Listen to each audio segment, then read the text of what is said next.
pressure machine problem झाला तो new operator आहे मशीन ऑपरेटर किल्लर चालू चालायला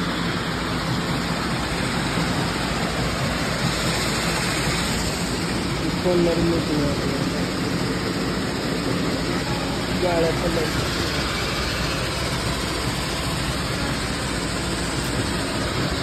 ही सगळं दुरुस्ती मेकॅनिकल आहे